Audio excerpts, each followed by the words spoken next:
तुम्हें कितनी बार बताया है मेरे तैयार होने से पहले मेरा नाश्ता तैयार हो जाना चाहिए। शादी के 25 साल बाद भी मुझे क्यों बार बार एक ही बात बतानी पड़ती है। लता, तुम्हें क्या है? तुम तो आराम से घर पर रहोगी, मुझे काम पर जाना पड़ता है। तुम हो कि हमेशा बेवकूफ़ी जैसी हरकत करती हो।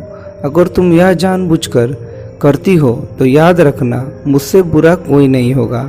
आज भी प्रशांत का पारा चढ़ा हुआ था। इन कटु शब्दों में अपना गुस्सा उतारते हुए, गीला तौलिया कुर्सी पर फेंकते हुए प्रशांत गुस्से से लता की तरफ देखने लगा। लता के लिए प्रशांत का यह बेवजह का गुस्सा कोई नई बात नहीं थी। वह महीने में 3-4 बार ऐसी लता पर बरस पड़ता था।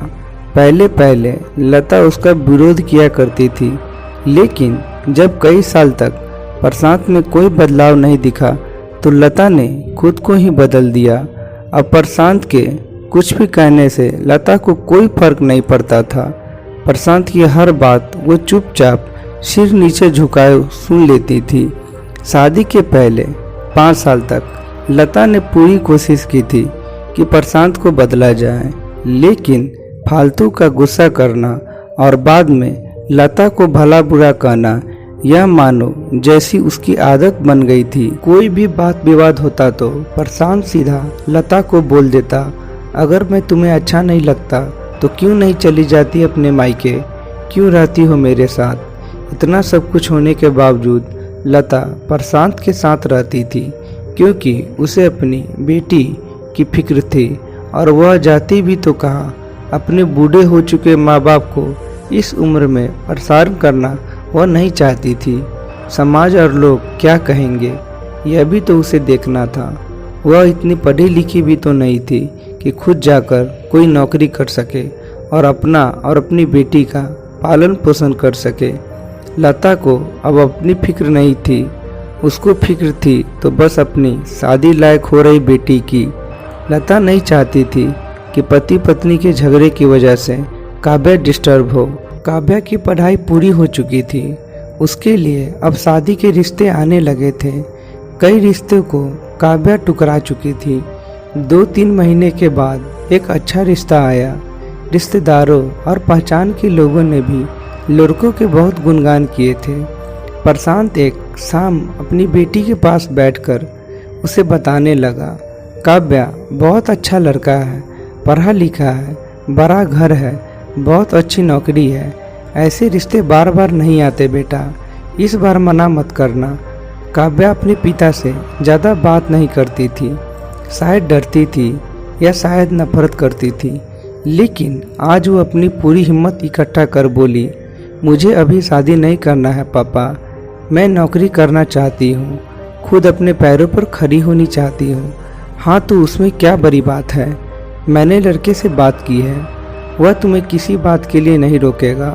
तुम शादी के बाद भी नौकरी कर सकती हो, वह तुम्हें नौकरी के लिए परमिशन दे देगा। प्रशांत बोला, मेरा नौकरी करना या ना करना उसकी परमिशन पर क्यों डिपेंड रहेगा पापा? काव्या ने पूछा। मैं कह रहा हूँ ना, तुम्हें किसी भी चीज़ की कमी नहीं होगी वहाँ। ऐसे रिश्ते बार बार नहीं आते, इसे ठुकराओ मत, बहुत खुश रहोगी तुम वहाँ। प्रशांत बोला, पापा मैं इतनी ही खुश रहूँगी जितनी मम्मी इस घर में खुश हैं। काव्या ने तंज कसते हुए कहा, आज तुम्हारी जबान कुछ ज़्यादा नहीं चल रही।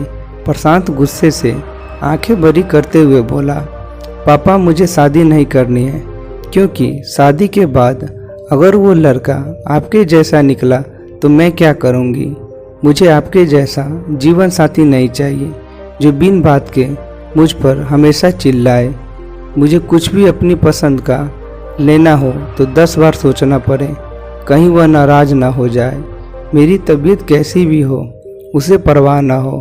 रोटी थोड़ी सी मोटी बन जाए तो घर सर पर उठा ले, उसकी चेकबुक ना मिले तो मेरा ही दोष निकाले, और हर छोटी मोटी बात पर मुझे मायके जाने के लिए कहे।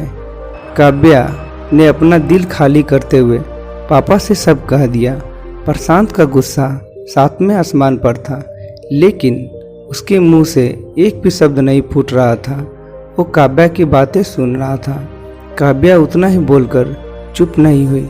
आज पहली बार वो अपने पापा के सामने इतना कुछ बोल रही थी। पापा, अपनी माँ के साथ हमेशा गलत व्यवहार किया है। आप अपने ऑफिस का गुस्सा बिना सोचे समझे माँ पर उतार देते हैं। कभी इस बात की परवाह भी नहीं करते कि उन्हें कैसा लगता होगा। आपकी बातें सुन सुन माँ ने अपना स्वाभिमान खो दिया। प्रशांत आज पहली बार अपने किए बर्ताव को महसूस कर पा रहा था। वह इतना ही बोल पाया, जो तुम्हारा मन है वो करो, मैं तो इतना बुरा हूँ ना। काव्या ने प्रशांत का हाथ पकड़ा और बोली, पापा, मुझे सिर्फ एक सवाल का जवाब दे दो। क्या आप चाहोगे कि मेरा पति आपके जैसा हो? अगर आपका जवाब हाँ है तो कर दीजिए मेरा रिश्ता आज ही, और ना है तो मुझे आत्मनिर्भर बनने दीजिए। प्रशांत कुछ भी ना बोल पाया और वहाँ से चुपचाप बाहर चला गया। आज उसे लता के सामने जाने में शर्म आ रही थी। चलते चलते उसकी आंखों से आंसू बह रहे थे। प्रशांत ने आज से अपने आप को बदलने का निश्चय किया। अगले दिन से लता ने अपने पति में काफ़ी बदलाव देखा। वो सोचने लगी, जो हिम्मत काव्या ने दिखाई वो हिम्मत अगर मैं पहले ही दिखा देती तो शायद आज परिस्थिति कुछ और होती। अब काव्या पढ़ लिख कर अच्छी नौकरी करने लगी थी और 3 साल बाद उसके लिए एक अच्छा रिश्ता आया। और उसकी विदाई पर प्रशांत बोला, बेटा तू हमेशा खुश रहेगी क्योंकि तेरा पति तेरे बाप जैसा नहीं है। प्रशांत की यह बात सुनकर लता और काव्या की आंखों में आंसू बहने लगे। दोस्तों, हमारे समाज में औरत को भले ही देवी का दर्जा दिया जाता है, लेकिन वह स्वतंत्रता नहीं दी जाती जो उन्हें देनी चाहिए। उन्हें बचपन से ही बताया जाता है कि वह पराया धन है। स्कूल से आने से देर हो जाए तो पिटाई मिलती है।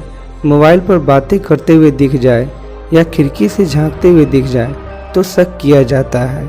माँ बाप का घर तुम्हारा नहीं है, पति का घर ही तुम्हारा घर है। जीवन भर यह बातें बता बता कर उन्हें ससुराल भेज दिया जाता है और एक दिन किसी छोटे मोटे झगड़े में ससुराल वालों से उन्हें सुनना पड़ता है कि इस घर को छोड़ दो और मायके चली जाओ। अब आप ही बताओ दोस्तों, ऐसी स्त्रियों का सच्चा घर कौन सा?